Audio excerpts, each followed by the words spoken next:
My name's Dan Buckingham, so I play wheelchair rugby with New Zealand Wheel Blacks. I first found out about wheelchair rugby when I was still in the spinal unit, so from a rugby injury. And then pretty soon after I broke my neck, one of the nurses was telling me about wheelchair rugby.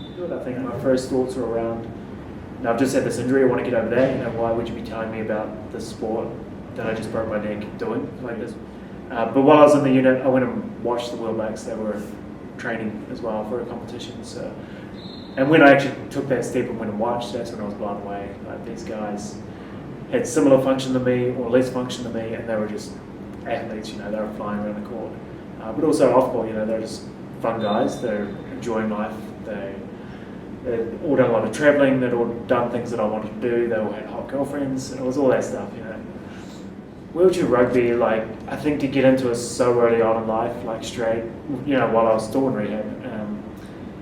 Kind of just admired what was possible from a wheelchair. It was such a stark sort of pivot from the path I was going down towards this new life, and it kind of just facilitated that transition so much. And a big part of it was just being around other guys, but also wanting to get more out of my body. What I had left. There was so much paralysed. It was like maximising what I did have and what I could do. So I was part of the team that won gold at the Athens Paralympics, and it was pretty phenomenal. I think at the time it was just this really satisfying achievement. We were such the underdogs, and we had really strong belief in ourselves, and we knew we could do it. And to actually pull it off, though, it was phenomenal, and it was a great feeling, and definitely something that I think gave me a lot of self-confidence and sort of something that you hold inside you as you go through life, that you've done something that no one can ever take away from you. It's a phenomenal achievement. Favourite part of being on the team is the travel, going on tour.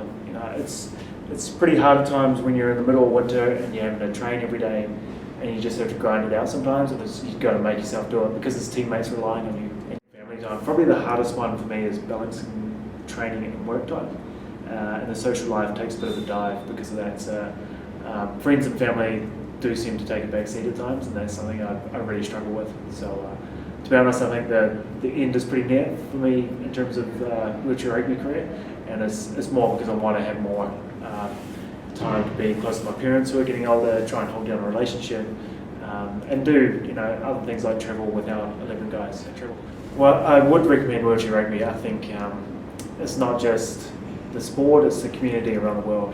There's a really strong group of people that look out for one another, and they support the development of other countries, and there's just a really good camaraderie around the world. Yeah, find some people to get around, some good people to mentor you and take you through it. I think it provides so many more opportunities, but the main opportunities definitely are getting the most out of life and learning from others and maximising your potential. And your potential may have changed from what it was when you're able-bodied, but there's still so much more potential and so much more that you can do.